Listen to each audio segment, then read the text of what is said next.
Hindi mo ba naiisip?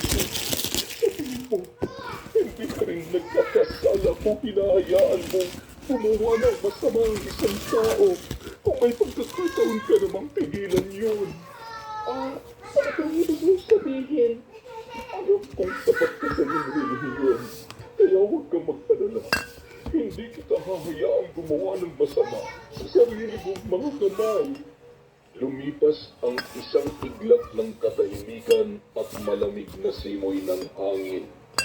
Bago bumigkas muli ang matanda at nang marinig ni Mara ang sinabi nito, unti-unting nanlaki ang kanyang mga mata.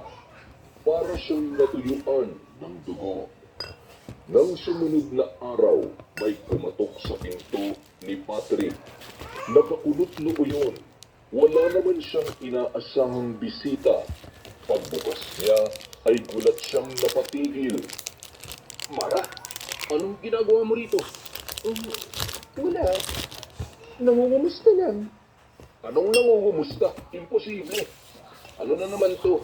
Nangungulit ka na naman kung kailan ako magpapadala, no? Sinabi ko na sa yung linggo, bukas pa darating ang pera ko. Di ka ba makapaghintay? Grabe ka naman. Nangungumusta lang talaga ako.